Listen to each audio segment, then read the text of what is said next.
Hello दोस्तों, इस कहानी में आप सभी का दिल से स्वागत है। और अगर मेरे YouTube चैनल पर नए हैं तो सब्सक्राइब भी जरूर कर दीजिएगा। मेरा नाम सुमन है। यह कहानी तब की है जब मेरे घर में शादी की बात चल रही थी। मैं अपने घर की लाडली बेटी हूँ और हम लोग 3 बहन भाई होते हैं।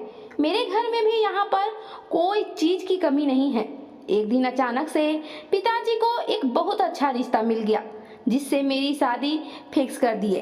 अब वह लड़का सतीश मुझे हरदम फोन पर बातें भी करने लगा। हम लोग शादी से पहले ही बहुत सारे बातें करने लगे, लेकिन मैं सीधी साधी लड़की, मुझे कुछ भी नॉलेज नहीं था। मैं कभी भी किसी भी अनजान व्यक्ति से आदमी से बात नहीं की थी। बस अपने माता पिता और भाई में ही इतनी ही दुनिया देखी थी। कॉलेज भी जाती तो सीधा घर आ जाया करती थी, लेकिन इस प्रकार से कभी किसी से फोन पर बात नहीं की। इसलिए मुझे बहुत घबराहट हो रहा था और मैं फोन पर जब भी सतीश से बात करती थी तो बार बार काट दिया करती थी घबराहट के चलते। सतीश भी अपने खानदान का इकलौता वारिस है, लेकिन वह बहुत ही मजाकिया किस्म का आदमी है। वह हर लड़कियों को छेड़ता रहता है और कॉलेज में भी वह सबसे लोकप्रिय स्टूडेंट रह चुका है।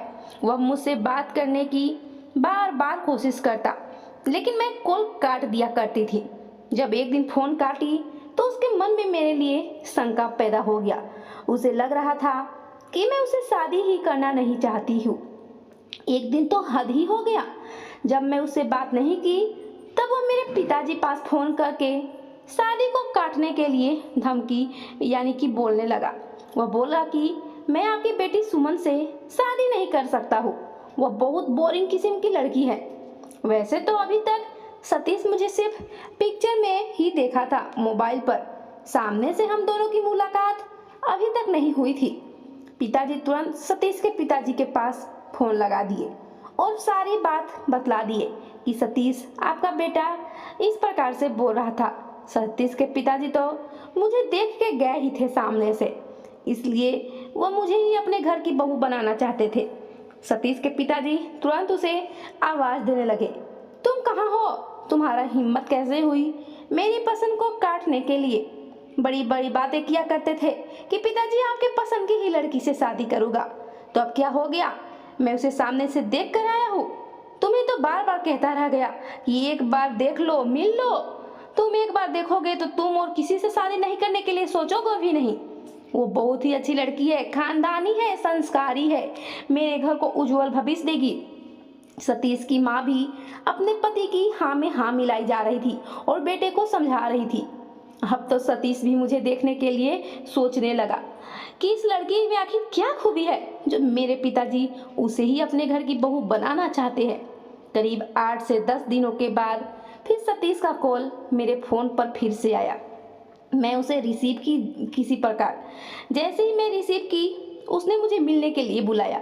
मैं तैयार नहीं हो रही थी, लेकिन वह मुझे धमकी दिया कि अगर तुम मुझसे मिलेगी नहीं तो मैं यह शादी सचमुच नहीं करूँगा और तुम्हारे पिताजी की चारों तरफ बदनामी हो जाएगा।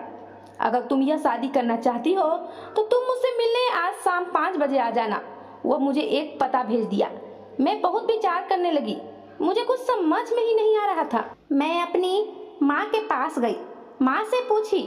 माँ भी मेरे साथ चलने के लिए तैयार हो गई क्योंकि मैं बहुत घबरा रही थी अकेले मिलने से, इसलिए मेरे साथ माँ जाने के लिए तैयार हो गई थी। हम माँ बेटी दोनों शाम के करीब 5 बजे जहाँ पर सतीश बतलाए थे उस जगह पर पहुँच गए।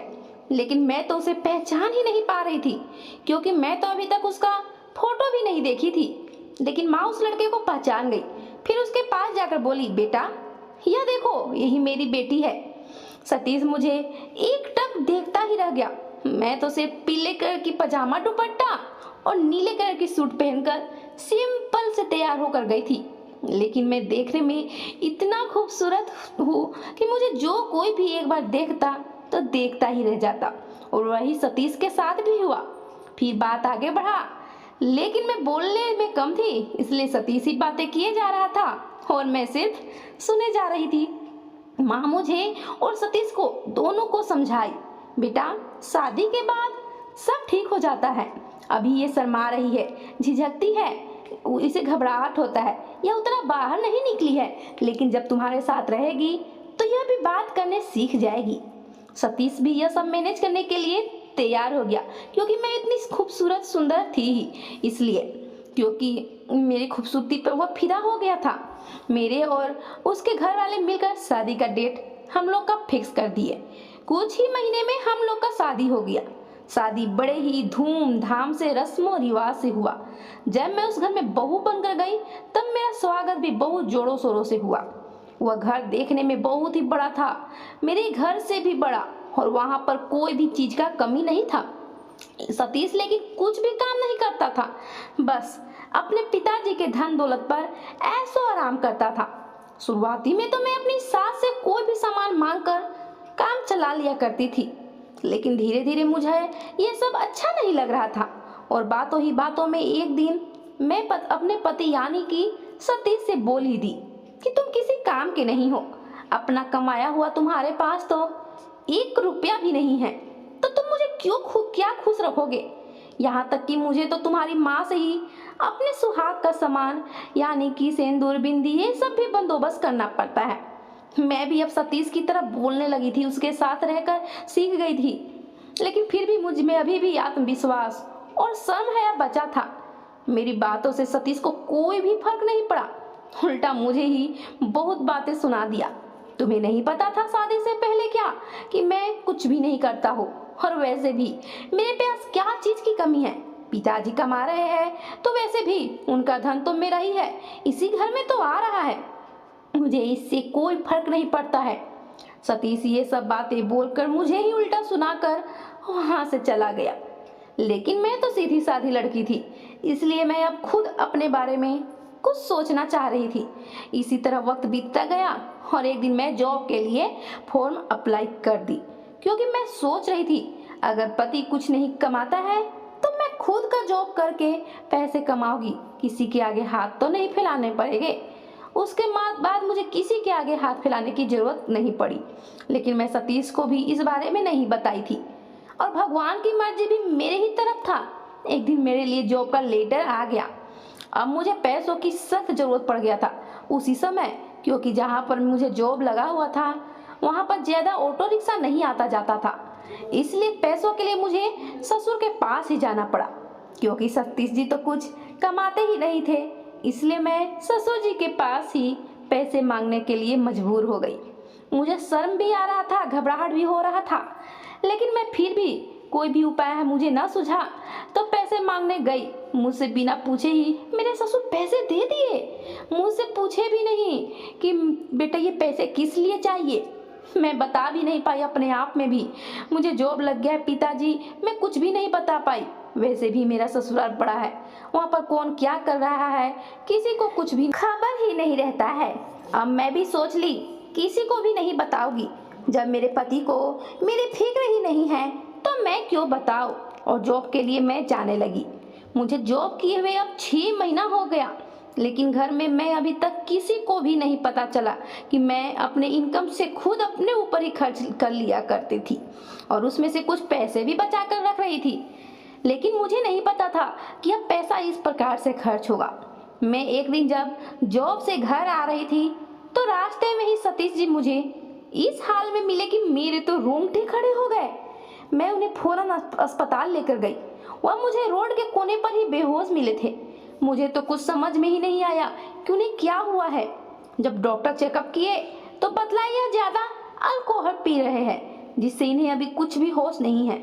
मेरे पास कुछ पैसे थे, मैं इन पैसों से इनका पूरे शरीर का चेकअप करवाई तो पता चला कि इनका आधा शरीर तो अल्कोहल से ग्रस्त है। इलाज में कम से कम 2 से 3 लाख रुपए खर्च हो गए। मेरे पास जितने पैसे थे मैं तो इनके शरीर का चेकअप करवाने में ही लगा दी थी। मैं उस समय डॉक्टर से इनका इलाज करवाने के लिए कहकर बोलकर घर आ गई। अपने सास ससुर को सारी बात बताई। वो फौरन अस्पताल में आए और सतीश जी का इलाज करवाए। 2 से 3 दिन लग गए। जब उन्हें होश आया तो इस कदर से अपने आप को अस्पताल में पाकर मेरी तरफ देख रहे थे। मुझे तो कुछ समझ में ही नहीं आ रहा था कि मेरी तरफ ही क्यों देख रहे हैं। जब सभी उन्हें घर लेकर गए उसके बाद वह मुझे अपने दिल की बात बतलाए कि मेरा दोस्त के ऑफिस में तुम रोज जाती हो। मुझे पता चल गया था और मुझे शक होने लगा कि तुम किसी और से प्यार करने लगी हो, इसलिए मैं नशा करने लग गया था। तुम जॉब करती हो, इतनी बड़ी बात मुझसे क्यों छुपाई? पता है मैं कुछ भी काम करता नहीं हूँ, लेकिन मुझे भी अपनी गलती का एहसास हो गया है। अब मैं भी मेहनत करूँगा, लेकिन तुम मुझे छोड़कर बिल्कुल भी मत जाना। मेरी आंखों से भी आंसू आ गए और मैं उनके हाथों को अपने हाथ में लेकर उन्हें धीरज बंधाई और विश्वास दिलाई कि मैं आज तक किसी को भी आपके अलावा नहीं देखी हूँ और मैं जॉब पर आप ही के चलते तो जा रही थी। जब आप कुछ काम करने लगिएगा तो मुझे क्या जरूरत है जॉब पर जाने के लिए? और जहाँ तक बतलाने की है तो आपको तो मेरी फिक्र ही नहीं है, खुद ही नहीं रहता है। अगर आपको पता चल गया था तो क्या आप मुझसे सामने से नहीं पूछ सकते थे? आपने मुझे बोलना सिखला दिया, दुनिया के बारे में सिखलाया, तभी तो मैं जॉब कर पाई हूँ। आत्मविश्वास बनाया है आपने मुझे। लेकिन अब आप हमसे वादा जब कर ही चुके हैं कि मैं भी कुछ काम करूँगा, तब मैं उस दिन से ही जॉब पर जाना छोड़ दूंगी। और मुझ पर हमेशा विश्वास रखिए, क्योंकि पति पत्नी को एक दूसरे पर विश्वास ही रखना चाहिए, नहीं तो रिश्ता टूट जाता है। आप मुझसे पूछे नहीं, इसलिए आपकी हालत ऐसी हो गई। अगर आप मुझसे पहले ही बात कर लिए होते तो आज हम दोनों बहुत ही खुश होते। लेकिन फिर भी कोई बात नहीं है, गलत एहसास टाइम पर हो, गलती एहसास टाइम पर एहसास हो गया, वही मेरे लिए बहुत अच्छा है। मेरे सास ससुर भी हम दोनों की बातें सुन लिए थे, वह भी बहुत खुश हुए। हमारे रूम में आकर हम दोनों को आशीर्वाद दिए। सतीश जी भी जान गए थे कि पिताजी रागनी को ही इस घर की बहू क्यों बनाई चाह रहे थे। ये अमीर घर की बड़े बाप की बेटी जरूर है, लेकिन इसमें संस्कार गुण कूट कूट के भरे हैं। आज रागनी की वजह से सतीश जी अपने पैरों पर खड़ा हो पाया। इसके पिताजी भी तो यही चाहते थे कि सतीश भी कुछ काम करे, और जो आज सतीश मेहनत करने लगा तो अपने पिता की तरह ही बहुत तरक्की करने लगा। इसीलिए तो सतीश के पिताजी रागनी को ही पसंद करके अपनी घर की बहू बनाए थे। तो दोस्तों, स्टोरी पसंद आए तो ज़्यादा से ज़्यादा शेयर करके एक लाइक जरूर कर दीजिए। धन्यवाद।